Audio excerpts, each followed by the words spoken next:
আজ লালবাগ রাজার দর্শন করিয়ে দিই আপনাদের সবাইকে।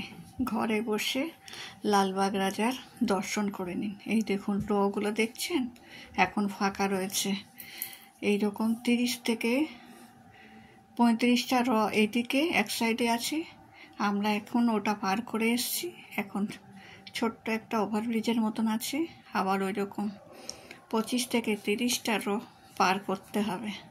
ফার্স্টের রটা ফাঁকা ছিল বলে আমরা মাথা নিচু করে করে ডিঙিয়ে ডিঙিয়ে চলে এসেছি, যেখানে 2 ঘন্টা সময় লাগতো। একটা হচ্ছে 100 মিটার করে।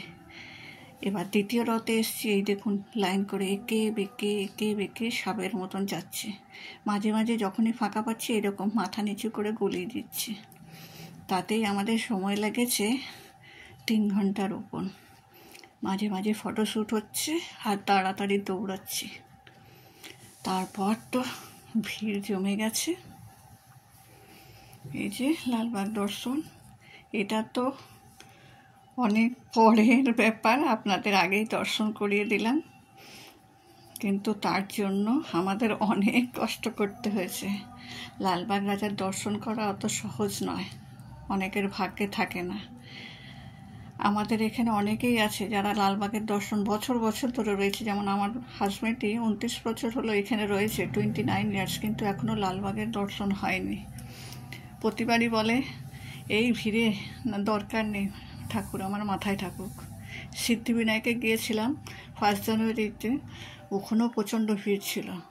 তার জন্য ভিআইপি টিকিট কেটে আমাদের ঢুকতে হয়েছিল, একমাত্র আমার হাজব্যান্ডের জন্য, কেন একদম ভিড়ভাড় পছন্দ করে না। যাই হোক, এই যে ভিড়ের লাইন পড়ে গেছে। এতক্ষণ ফাঁকায় ছিলাম, এখন এত গরম, এত ভিড়, ছিঁড়ে চ্যাপ্টা হয়ে গেছে। একটা রটে 2টো করে লাইন, তার মধ্যে ফটো চলছে। এনার্জি তো চাই, নইলে এতটা লাইন কি করে পার হব বলুন। ফটো হচ্ছে, ভিডিও হচ্ছে, লাইভ হচ্ছে। এই যে আর একটা গেটের প্রবেশ হলো, দ্বিতীয় গেট পার হলাম, তৃতীয় গেটে দেখছেন। এবার একটা এতে 5টা করে লাইন। এই যে আর একটা গেটে এন্ট্রি করছি আমরা। সবাই ফটো তুলতে ব্যস্ত, কারণ এর দর্শন পাওয়া চারটিখানি কথা নয়। লালবাগ রাজার দর্শন,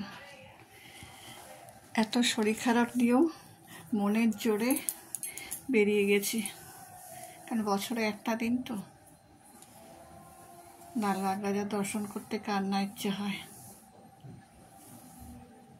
এই দেখুন কত দূর থেকে দেখা যাচ্ছে, ওটা পৌঁছাতেই আমাদের এখন 1-1.5 ঘন্টা সময় লেগে যাবে, এত ভিড়। ফটো তুলছি আর তুলছি। তবে আমরা এটা শুধু লালবাগ রাজার দর্শন করছি, চরণ স্পর্শ করার জন্য আলাদা লাইন, সেই জন্য আবার অনেকক্ষণ সময় লাগে। রাত্রে যদি লাইনে দাঁড়াই তাহলে সকালে চরণ স্পর্শ করতে পারবো, আবার সকালে দাঁড়ালে রাত্রে হয়ে যাবে, তাই চরণ স্পর্শ করা আর হয় না। দর্শনটাই যথেষ্ট আমাদের কাছে। আর লালবাগ রাজার দর্শন অনেক পুণ্যের ব্যাপার। আর পুরো পাটি হচ্ছে পুরো সোনার, আর সোনার অলঙ্কারে মোড়ানো আছে।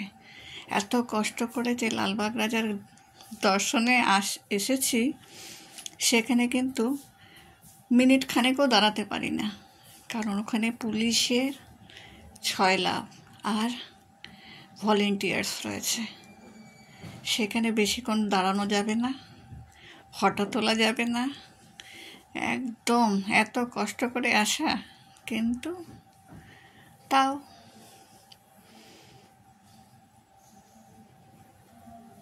চলছে। এর মধ্যে ফটো ভিডিও লাইভ করছি, যাতে আপনারা ঘরে বসে দর্শন করতে পারেন।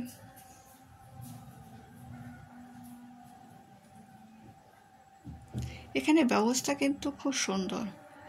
এত লোকের সমাগম, তার মধ্যেও কত ফ্যান ঘুরছে দেখতে পাচ্ছেন।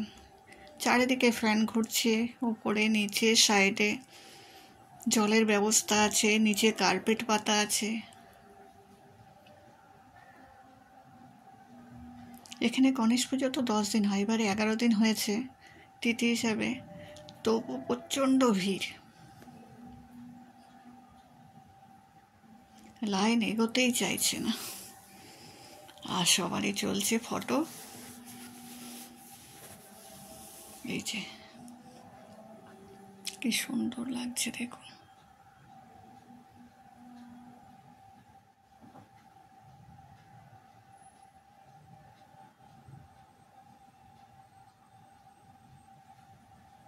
এই দেখুন সামনের থেকে, বেশি সামনে তো দাঁড়ানো যাচ্ছে না, ঠেলে বের করে দেবে, ওই জন্য যতটুকু পারা যায়।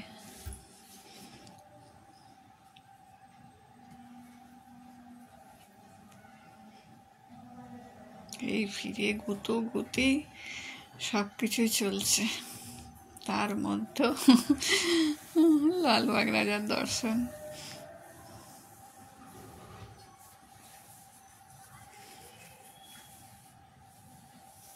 প্রচুর ভিড়, দর্শন করতে গেলে মনের জোর থাকা দরকার, নইলে অসম্ভব।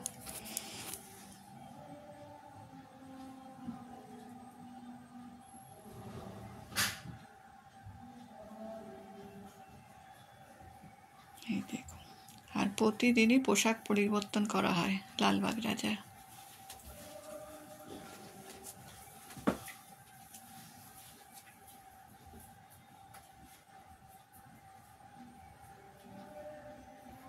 পাটা এত সুন্দর না, সোনার পা, একদম ঠান্ডা, স্পর্শ করলে আর ছাড়তে ইচ্ছে করে না।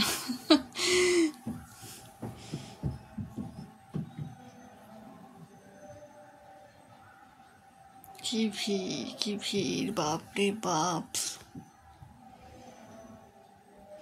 যতদিন পারছি যাব,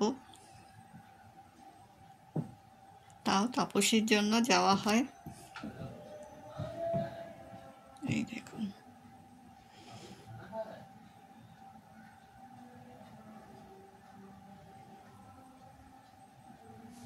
কেমন লাগলো ঘরে বসে এই লালবাগ রাজার দর্শন, অবশ্যই জানাবেন।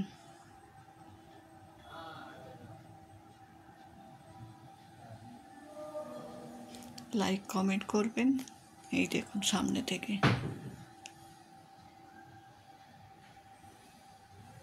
কি সুন্দর লাগছে।